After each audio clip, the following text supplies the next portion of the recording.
Your dog just walked past the couch, past the snacks, past literally everything in the room, and buried its nose somewhere it absolutely should not be. Your guest is frozen. You are turning a shade of red that does not have a name yet. And the only thing you can think to say is, he's never done that before. Except he has. He does it every single time. But here's what shocked me when I actually dug into the science behind this. That embarrassing moment your dog just created, it is one of the most psychologically sophisticated behaviors in the entire animal kingdom. Not random, not rude, not a training failure. Your dog just did something it has been biologically designed to do for tens of thousands of years.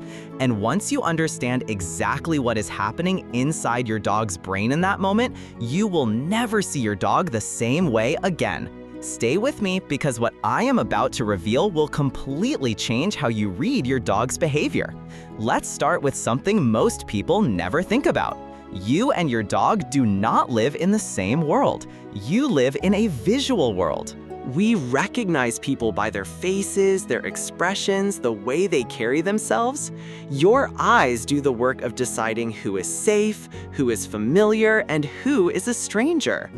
Your dog does not have that world. Your dog lives in a world built entirely out of smell. And the difference in power between your nose and your dog's nose is almost impossible to wrap your head around. The canine nose contains roughly 300 million scent receptors. Humans have about 6 million. The part of a dog's brain dedicated to processing scent is proportionally about 40 times larger than ours. So when your dog approaches a new person in the room, it is not being awkward. It is doing the equivalent of opening a full biography and reading the entire thing in under 3 seconds. And the richest, most information-dense part of the human body for that kind of chemical reading? That would be the area that is currently making your guest deeply uncomfortable. The reason is completely biological. That region of the body contains a high concentration of what are called apocrine glands. These are not ordinary sweat glands. Their entire purpose is not temperature regulation. Their purpose is to broadcast identity. They release a continuous stream of chemical signals carrying deeply personal biological data. Age, biological sex, hormonal status, stress levels, emotional state. All of it, right there, in a format your dog can read instantly and you cannot read at all. Think about that the next time you feel the urge to apologize. Your dog is not being inappropriate. Your dog is doing something your own senses are completely incapable of doing. Now here's where it gets even more interesting. Your dog is not just collecting raw biological data. It is building an emotional profile of that person, because embedded in those same chemical signals are markers for emotional state. Dogs can detect elevated cortisol, which is the stress hormone your body releases when you are anxious or frightened. They can sense hormonal irregularities. There is actually significant evidence that dogs can detect early markers of certain medical conditions through scent alone, including blood sugar irregularities and some forms of cancer. But from a behavioral standpoint, what matters most is this. Your dog is using that sniff to ask questions. Is this person calm or afraid? Are they a threat to my owner?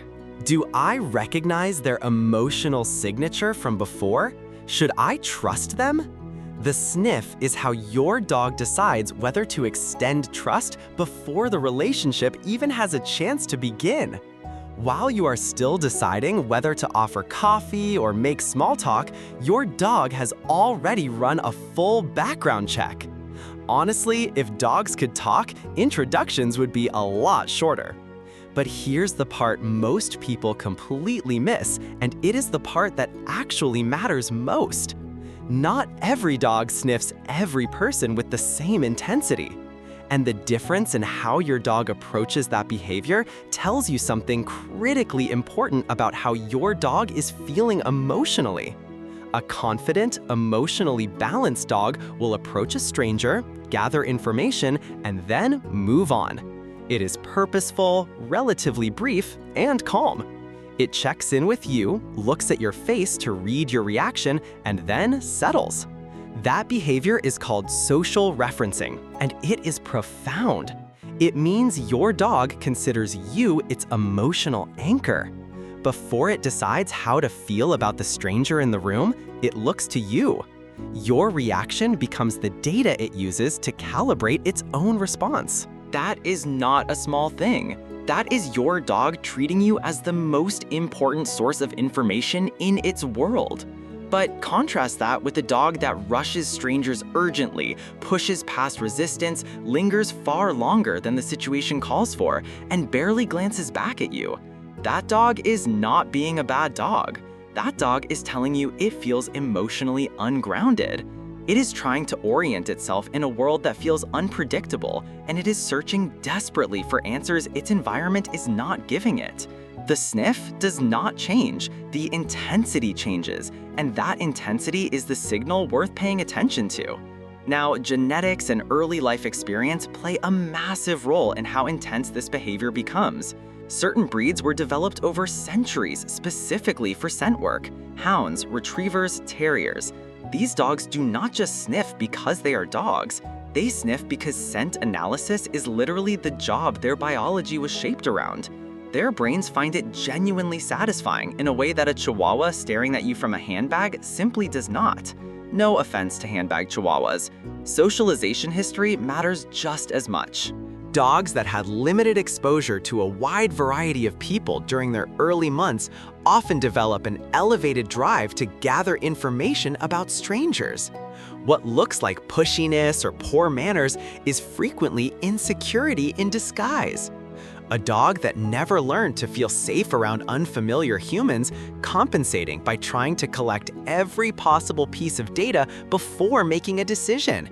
And emotional anxiety amplifies all of it.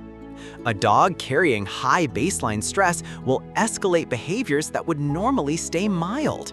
A brief sniff becomes an investigation. An investigation becomes something your guest will absolutely be texting their friends about later. So what do you actually do about it? Because this question comes up constantly, and most of the advice out there gets it completely wrong. Here is the key: redirection, not suppression. Suppression means yanking the dog away, shouting, punishing the behavior. And suppression does not work, not because dogs are stubborn, but because it creates a conflict between your dog's genuine biological need and your reaction to it. The dog was doing something that felt completely natural and necessary, and it was suddenly penalized for it. That creates confusion and builds anxiety, which actually makes the behavior worse over time. Redirection works differently. It gives your dog an alternative channel for the same underlying need. Teaching a sit and greet behavior is one of the most effective approaches. Your dog learns that when a new person arrives, the path to social interaction runs through calm sitting.